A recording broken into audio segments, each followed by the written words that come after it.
Okay, so UV mapping method 2. Rather than using planar mapping and automatic mapping, which are quite old now, they're not very fun or artist friendly, and it's a lot of time kind of just looking at little UVs and pushing and pulling things around, trying to use time and effort to compensate for relatively basic tools.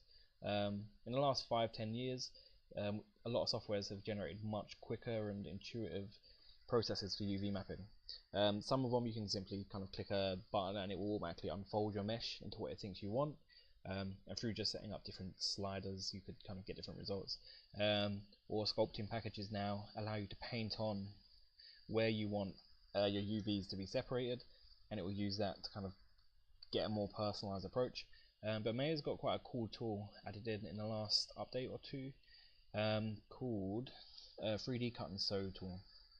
And how this works is, rather than, so I'm just using camera based to kind of essentially reset my UVs. Rather than going in and projecting on faces to kind of generate that updated 2D version or 2D map, we're going to go in and using the 3D cut and sew UV tool. If I just press X on my keyboard, that's X for Xerath, xylophone, or X for X, I can just left click on an edge, or if I hold down Tab, I can draw out one of these white thick borders, which is indicating to the software that I want a break in the UVs in that place.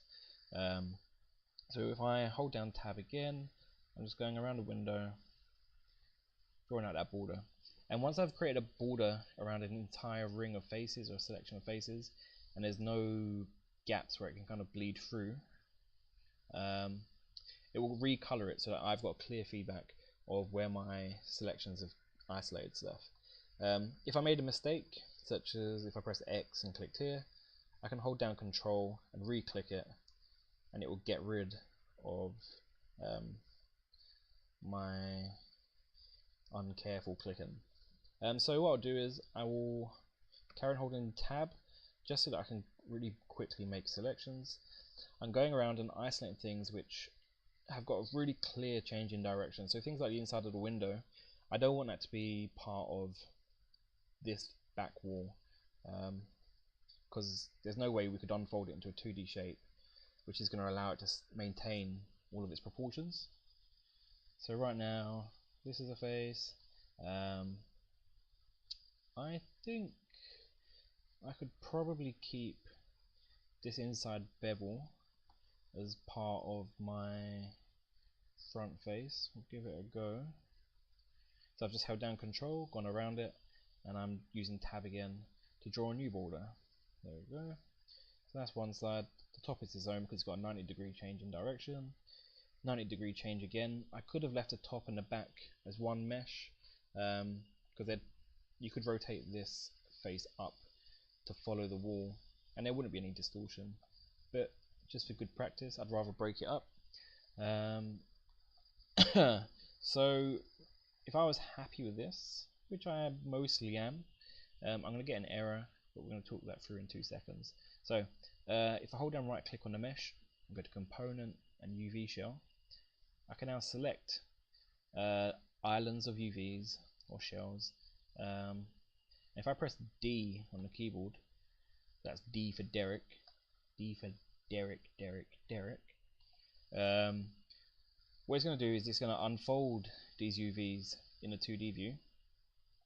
There we go. So you have to have your mouse hovering over the 3D view when you press D, otherwise nothing happens. And D again. So you can see I'm kind of rotating around and dancing around, but they've not been organized yet. So excusing that last one, which has come out as a massive donut, I know that they're all okay. So I'm changing my tool back to the move tool and going to object mode and reselecting the mesh. Now, if we're going to modify in the UV editor and we click layout, it's going to reorganize our faces so they're not overlapping in most cases. And then modify and orient shells. There we go. So now it's started to kind of rotate them around so that they're oriented to fit the grid. Quickly, actually while I'm doing this, reselect them all, modify layout again. So blue, purple and green, they've come out lovely. They've got really nice clean shapes. They're snapped to be dead straight. I mean, that one isn't, I don't think, but I'm going to show you how to fix that in a minute. This one here is a main issue because looking at it, we know straight away that looks nothing like the inside of my window. So all we need to do is back in object mode, UVs, 3D cut. So we need to go back in and we need to draw border edges. So we're holding down X and clicking. I know through experience that this curving shape, it's not very, we needed a break in this somewhere. Actually, we can, if we go over just one side, if I hold down Control and click, so we've got border on one side, so it should be able to kind of take this closed shape and unfold it like a C being flattened into a straight line. So if I component, UV shell, select it again and press D, there we go. So because it was in a ring before, it was trying to create a circle out of it, and as a result, it looked terrible. So we're changing our tool back, reselecting the whole object as object mode, modify, layout, modify, where's it gone, orient shells, beautiful, modify, layout again. Okay, so most of them are cool, the top three are lovely, but we've highlighted that some of these are not perfectly straight when I know they are in the 3D view. So if I go into UV mode, select it all, modify, and straighten UVs. Hey, no, okay, so we just learned a lesson. We need to be selective. So when I press straighten UVs there, I'll do it again quickly. I got scared and undid it really quick. What it's done is it's snapped all of the lines into a straight on horizontal and verticals, but that doesn't reflect how our 3D model is.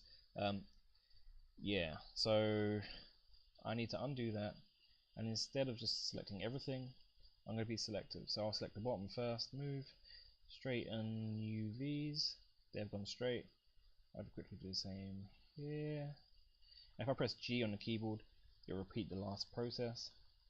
I can select all of these, G, and then do the same again, G. Alright, cool. So now I know they're all perfectly straight.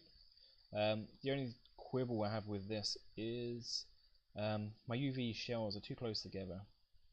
So I'm going to reorganize them quickly, because when it comes to painting textures in Photoshop or baking them using Maya interfaces, we need a few pixels on either side of the shells in order to allow it to kind of bleed over any mistakes. Let me turn off snapping. There we go. So I'm just from the side of the UV grid, I'm giving it a small border between those two islands. I'm going to rotate this one around so that it's oriented in the same direction. If we had a tileable brick texture whacked on this, what would happen here is it might flow correctly along this blue one, but for the green it'd look horrible. So actually, knowing how bricks are normally presented in textures, I know I need to rotate this one around instead. Rotate, yeah, that's cool. So lining up, small border from the edge, small border from the edge and each other, and this one's the inside of the window. So really I should have this going along this way, and then this one is already the correct direction. So in this case, we still got loads of space on here for any extra assets we modeled, so we could assign them their own UV space. But it's just about kind of squeezing things together as close as we can without overlapping, so that we can kind of get as much as we can out of our textures. We do not want wasted space, even to the extent that I'd probably end up unwrapping something and tucking it in these holes for the windows.